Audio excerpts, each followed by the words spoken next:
Everyone, welcome back.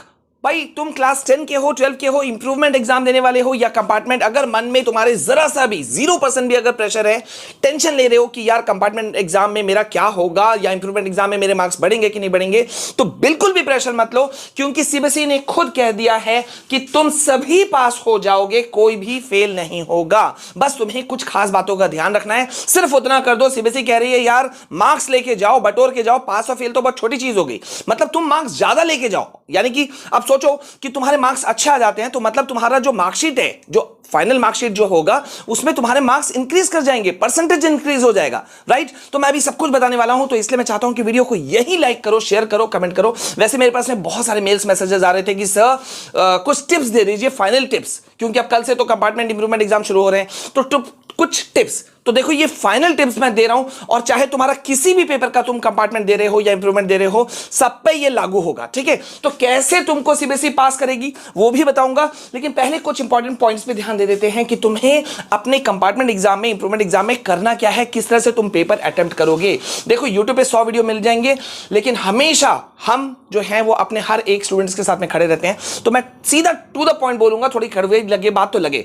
अगर तुम देखो कल अगर ये सोच करके जाने वाले हो अपने एग्जाम के दिन में, कंपार्टमेंट एग्जाम में या इंप्रूवमेंट एग्जाम में, कि भाई हमको पास करना है, तो फिर से फेल हो जाओगे।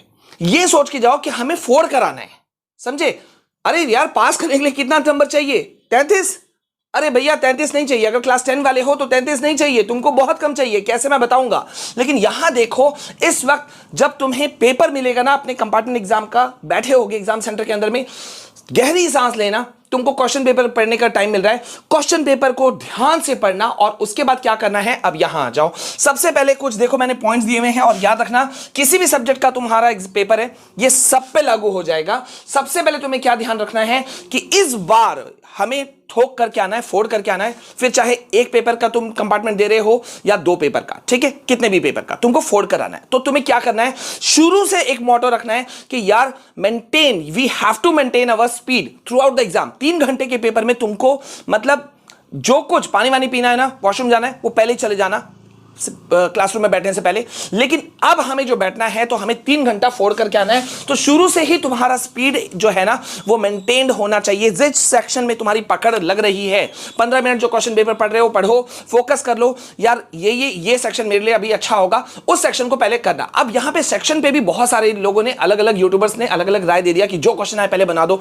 भूल के ये गलती नहीं करना। अगर सपोज सेक्शन बी तुम टच कर रहे हो, तो बी के अंदर आने वाले सारे क्वेश्चन को पहले तुम्हें कंप्लीट करना होगा, तभी तुम सेक्शन ए, सी या जिसमें भी जा सकते हो, ठीक है। तो जिस पर्टिकुलर सेक्शन को पकड़ोगे उसको पूरा कंप्लीट कर लेना, तभी आगे बढ़ना। आई रिपीट, ठीक है। सेकंड, टाइम मैनेजमेंट में तुमको ध्यान रखना है। घड़ी पहन के जरूर जाना मेरे भाई बहन, घड़ी पहन के जाना। नजर रखना कि यार मुझे इतना देर में कंप्लीट करना है, और कम से कम 15 से 20 मिनट लास्ट में बचाना है।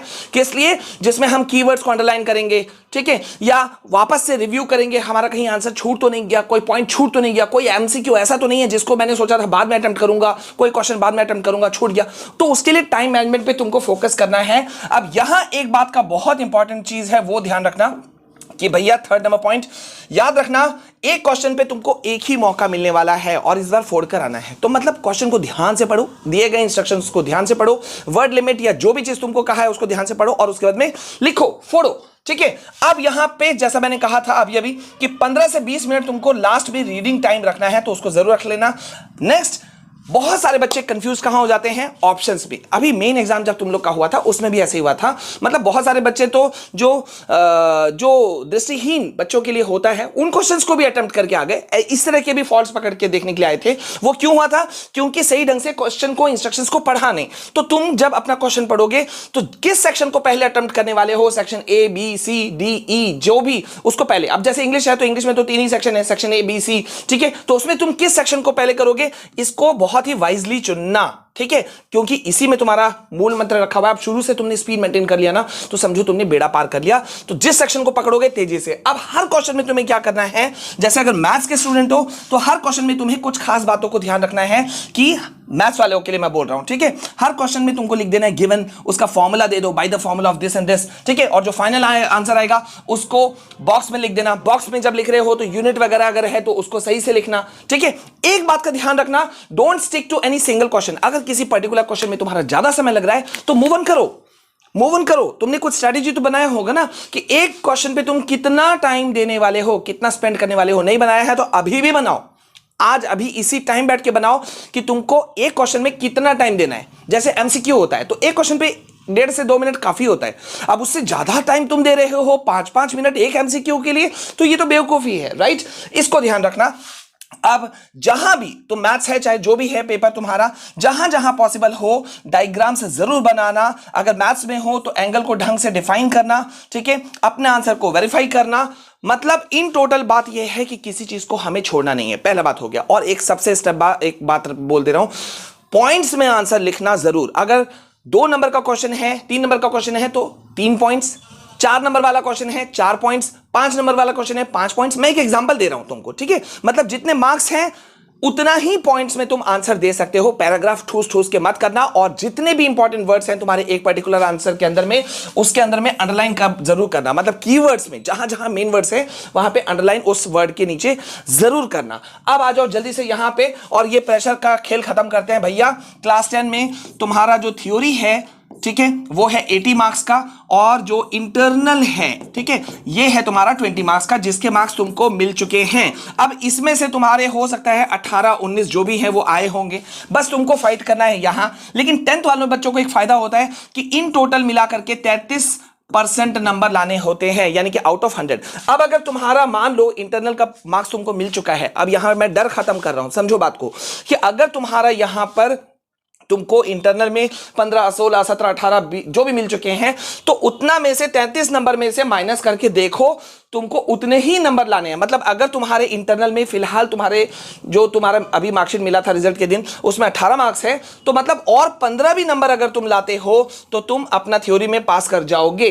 लेकिन 12th वाले बच्चों के साथ में ऐसा नहीं होता है। उनको थ्योरी पेपर में अलग से उनको 33% नंबर लाना पड़ता है, मतलब अलग अलग पास करना है, प्रैक्टिकल में अलग अलग पास करना है, ठीक है। तो बस इस बात का ध्यान रखो। अगर पास फेल का है तो बस इतना सा खेल है। और मैं तो बोलता हूं यार, तुम पास फेल का सोच के रहे हो, कहीं कोई प्रेशर नहीं होने वाला, कहीं कोई इशू नहीं होने वाला, कहीं कोई टेंशन नहीं होने वाला, ठीक है। सो आई रिक्वेस्ट यू ऑल कि भाई इस वीडियो को तुमने अगर देख लिया है तो वीडियो को जल्दी से लाइक कर दो, शेयर कर दो। मैं तुम्हारे साथ था, हूं और रहूंगा, और आगे का जर्नी है यार, मैं सब में साथ रहूंगा। और प्लीज इस वीडियो को उसको जरूर शेयर कर देना जिसने अब तक इस वीडियो को नहीं देखा, या जो तुम्हारा फ्रेंड है, ठीक है। तो अभी के लिए बस इतना। All the very best. मैं जानता हूं तुम बहुत फ्लाइंग कलर्स के साथ में निकलोगे, शानदार मार्क्स लाओगे। फेल का तो टेंशन छोड़ के जाओ। मैं बस इतना चाहता हूं तुम लोग 60, 65, 70, 75 इस तरह के मार्क्स स्कोर करके आओ, ठीक है। तो आके एग्जाम से मुझे कमेंट सेक्शन में जरूर बताना। मेल भी मुझे कर सकते हो और मुझे फॉलो कर सकते हो तुम। अगर टेलीग्राम ज्वाइन करना है तो ज्वाइन कर लो @study_with_vishal sir, ठीक है। इसमें अगर तुम टेलीग्राम पर हो तो प्लीज मुझे वहां ज्वाइन कर लो। वहां पे मैं तुमको फ्यूचर के सारे नोट्स वगैरह सब कुछ मैं तुमको अवेलेबल करा दूंगा, ठीक है। तो अभी के लिए बस इतना। मिलते हैं नेक्स्ट वीडियो में, तब तक के लिए जय हिंद, जय भारत।